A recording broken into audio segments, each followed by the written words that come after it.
Welcome to Rainbow Rundown, where we cover entertainment and news stories from across the LGBT community.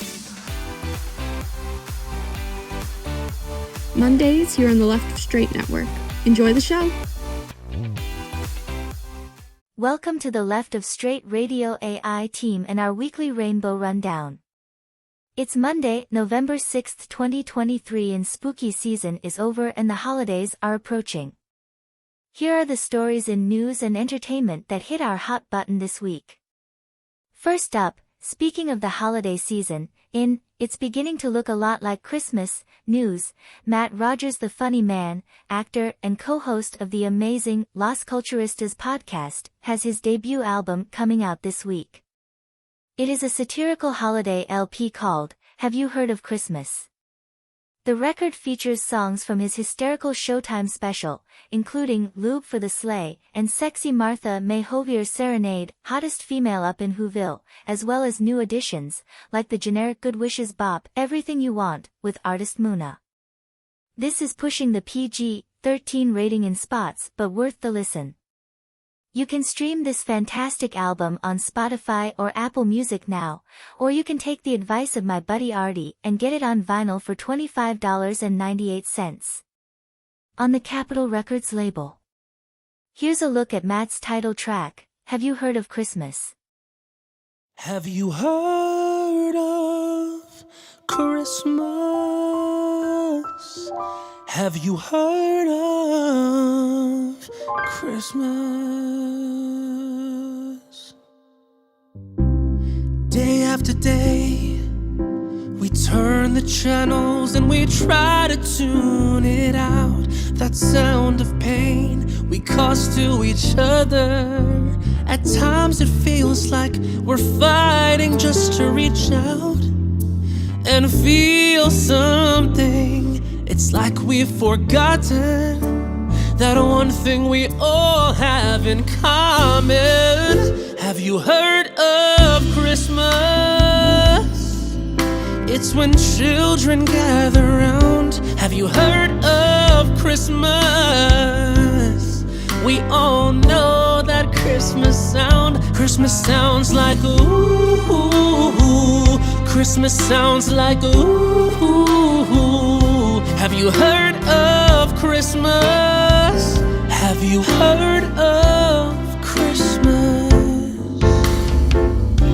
Some people say we've lost the meaning of what Christmas is all about. I'd have to agree, and we can't let politics or religion, nothing stand in our way of celebrating Christmas now. I absolutely know what Christmas is, yes I do, and I'm gonna tell you all about it. Have you heard of Christmas?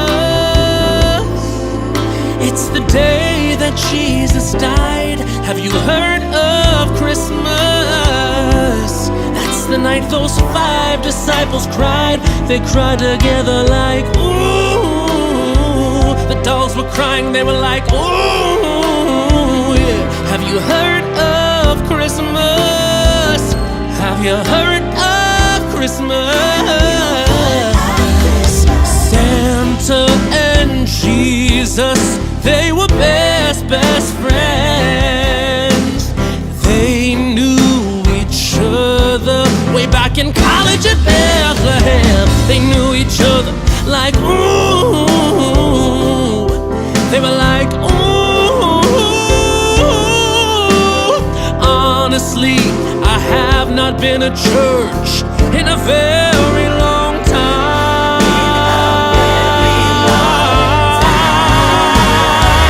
Have you heard of Christmas? It's when Moses did the lake. Have you heard of Christmas? That was the night that they made Saint Nick a saint.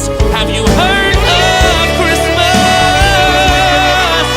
That's when Noah built his boat. Have you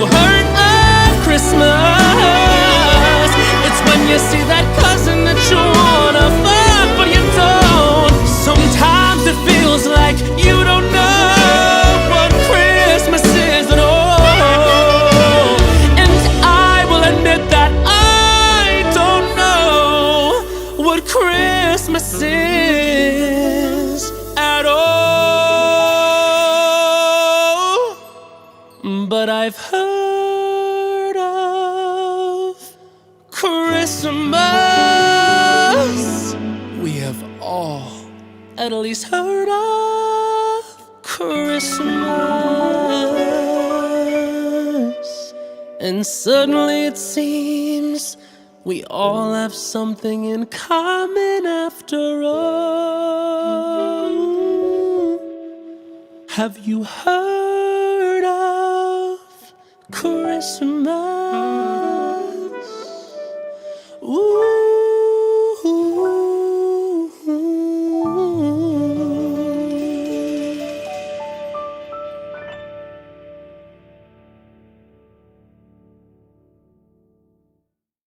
And pay attention to where you may get transferred to news. A new study used 14 criteria to rank cities in the U.S. according to how friendly they are to the LGBTQ community.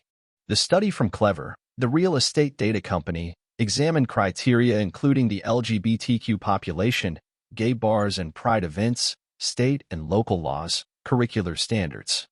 Equality scores from the Human Rights Campaign and the Municipality Advancement Project, support groups, LGBTQ affirming healthcare providers, and even the percentage of residents opposing marriage equality and non-discrimination laws. The worst states are Kansas City, Missouri, St. Louis, Missouri, Tampa, Florida, Oklahoma City, Oklahoma, Dallas, Texas, Miami, Florida, Birmingham, Alabama, Jacksonville, Florida, Houston, Texas, and Memphis, Tennessee. Clever does say of the bottom cities that it says more about the state where the city it is located. What stands out in the bottom cities is that they all have particularly low state equality tally scores. Clever explains. The bottom 10 average a state equality tally score of -3.15, which is 119% lower than the average state score of 16.7. 7 out of the bottom 10 cities are also in states that have a Don't Say Gay law, one of the most restrictive laws targeting LGBTQ Americans. The best cities to live are Milwaukee, Wisconsin, Baltimore, Maryland, Pittsburgh, Pennsylvania, Richmond, Virginia, San Jose, California, New Orleans, Louisiana, Chicago, Illinois, Sacramento, California, San Diego, California, Los Angeles, California, Denver, Colorado, Portland, Oregon, Las Vegas, Nevada, Hartford, Connecticut, and no surprise, San Francisco, California. In Broadway news, I have loved following Alexandra Billings on social media at @Therial Alexandra Billings for her wit and wisdom for quite a while now. She tells it like it is. Now, the transgender actress and activist, who's appeared on TV shows including Transparent and The Conners and in Wicked on Broadway, is getting ready to take her life story to the Great White Way. Billings is preparing the autobiographical musical Us/He and Me for an industrial workshop in March ahead of a Broadway production. It will tell the story of Billings's youth, when the concept of being trans was largely unrecognized and far from accepted, through drug addiction, sex work, and homelessness, to her transition, her success in show business, and a happy marriage. Billings, who has been acting since 1968, made her Broadway debut in 2018 in The Nap and joined the cast of Wicked as Madame Morrible the following year. Billings has lived with AIDS since 1995, and her LGBTQ+ and AIDS activism stretches across the continent and culminated in her moderating a panel on transgender rights in America at the White House during President Barack Obama's administration. She is the recipient of numerous awards, including a Visibility Award from the Human Rights Campaign, and she holds an MFA in acting and is a tenured professor at the University of Southern California. She is married to her high school sweetheart, Chris-Anne Blankenship, whom she met in 1976. I wish I was in Southern California because Alexandra is doing The Conversation an evening with Jason Bateman, whom I love and is so funny, and his podcast with Sean Hayes and Will Arnett is amazing. If you are in the area, they are doing this on November 14th, from 6 to 7:30 at the Bovard Auditorium in Los Angeles. Speaking of trans, in news further cementing the reincarnated X from Twitter as a new platform of hate and transphobia, the Prager University Foundation, a conservative advocacy group, purchased a takeover ad on X on Thursday as part of a larger $1 million marketing campaign to promote its polarizing film, De Trans, The Dangers of Gender-Affirming Care. The takeover placement meant the ad for the De Trans was the first one displayed for most users of the social media platform throughout the day. In June, X's chief of trust and safety resigned after Musk publicly undermined her decision to moderate the spread of the same anti-trans video. The 21-minute film focuses on two people who have detransitioned, meaning they previously identified as transgender and later decided they were not. Though both of them began transitioning when they were adults, their stories are part of the film's larger criticism of transition-related care for minors, which has recently become the target of Republican state legislators, who have passed laws to restrict puberty blockers, hormone therapy, and surgery in 22 states over the last 3 years. PragerU's X takeover represents X's shift toward promoting more conservative and, critics would argue, more extreme views after billionaire entrepreneur Elon Musk purchased the platform and removed many of the policies that barred ads promoting anti-LGBTQ views or misinformation, reinstated accounts that previous Twitter management had suspended for anti-LGBTQ harassment, and shared an anti-trans video from his own account. Craig Strazzeri, PragerU's chief marketing officer, echoes language used by conservative groups and lawmakers who have advocated for restricting care for minors. However, more than a dozen major medical associations, including the American Medical Association, the American Academy of Pediatrics, and the American Psychological Association, support access to care and have opposed laws that restrict it. PragerU did not immediately reply to an additional request for comment about criticism of the film and the medical community's support for access to care. In political complicity news, a vote to expel gay Representative George Santos of New York failed. The resolution to oust Santos failed 179 to 213, with 19 members voting present and 22 not voting at all. The interesting thing is the latest ouster attempt was led by his fellow New York Republicans, not Democrats. Known for his seemingly prolific inability to say the truth, Santos is also facing federal charges of stealing the identities of some of his political donors and using their credit cards. Under the U.S. Constitution, a two-thirds majority is required to expel a member, but a resolution in the House to oust Santos did not even garner a majority. 31 Democrats joined 182 Republicans in voting against ousting Santos. Afterward, Santos crowed about the vote to reporters. "I think it's very clear, they do not have the support they thought they did. They touted to all of you in the media they had the votes," Santos said. "I'm not claiming a victory. I'm just saying that this is a victory for the process. Due process won today, not George Santos." Santos has argued that getting rid of him while his case is still in the courts is wrong and would set a new, lower precedent for expulsion. Representative Mark Molinaro, Republican New York, attributed the vote total to the announcement of possible Ethics Committee action soon regarding Santos. In a statement Tuesday, House Ethics Committee leaders said that they would announce their next course of action on or before November 17, a signal that the panel, evenly split between Democrats and Republicans, was ready to unveil the results of an investigation it undertook. Ethics Chair Michael Guest, Republican Mississippi, and the committee's ranking member, Representative Susan Wild, Democrat Pennsylvania, said the panel's investigative subcommittee had contacted about 40 witnesses, reviewed more than 170,000 pages of documents, and authorized 37 subpoenas as part of its probe, running concurrently with the federal criminal investigation. In addition to the identity theft accusations, Santos faces charges relating to money laundering, wire fraud, and lying on federal financial disclosures. Santos has pleaded not guilty to the charges. The vote on Wednesday is unlikely to be the end of the story. In Mean Girls, Reunited news, the plastics are back, minus Rachel McAdams because, she didn't want to do it. Katie, Lindsay Lohan, is now a North Shore counselor. Amanda Seyfried's portrayal of Karen is spot on. And Lacey Chabert is still trying to make Fetch happen and her daughter is not even having it. It may not be the sequel we wanted, but it's the reunion we deserved. Even if you are a fan of the movie, you may have to watch this clip a couple of times to get all the references. I'm just calling out, but very tongue-in-cheek, the homophobia for not having Jonathan Bennett do a cameo and making the date of the Black Friday sale start as iconic as October 3rd. And finally, in as long as James Corden doesn't appear in it news, an Illinois school district announced this week that it has reversed its decision to postpone a performance of a musical featuring LGBTQ+ themes.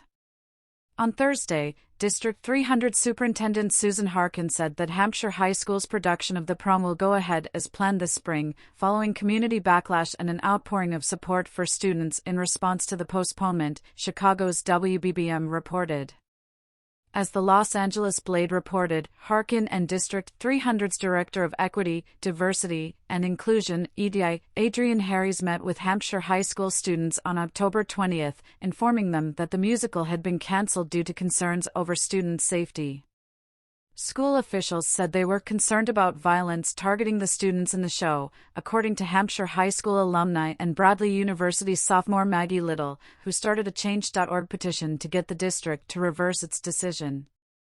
Ironically, the Tony-winning Broadway musical centers around a high school's decision to cancel its prom rather than allow a lesbian student to attend with her girlfriend.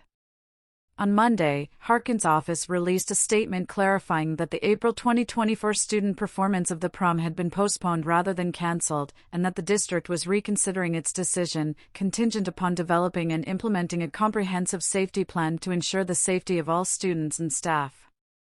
Chicago's NBC5 reported that students, parents, and members of the LGBTQ+ community and their allies attended a Tuesday school board meeting to show support for the student production. After an outpouring of support from students and our school community, the district has reconsidered the initial decision, Harkin wrote on Thursday. The district, she said, has developed a safety plan that will extend beyond the scheduled performance dates. And that wraps up this week's Rainbow Rundown. Thanks to our AI team for their reporting this week and giving Scott a day off. Of course, we know that AI is a big part of the contention with our friends over at the Screen Actors Guild and AFTRA. There must be fair use rules and compensation for the talent to use their images, likenesses, and voice in the future, and we stand behind the guilds. Coming this week on the Left of Str8 Radio Network. On Tuesday, we welcome back our interviewees from last week. Broadway actor and writer and director Alex Ringler and model, singer, songwriter Queen Centric are both back in Studio 4-5 Questions with. On Wednesday, each week, Johnny Sheffield from the Queer Centric co-hosts, Bears of a Certain Age, with Scott. A lifestyle podcast for gay men, bears, chubs, chasers and admirers approaching 50 years old and up. On Thursday, from the new series, Boy Culture, based on the 2006 movie of the same name, my interview guest is Jason Bateman, an actor and model that is in hot demand right now. And finally, on Friday, the amazing Jonathan Lovitz is here to talk about his advocacy, working for the Biden/Harris administration and being named one of this year's Out 100 from Out magazine. Have a great week, everyone.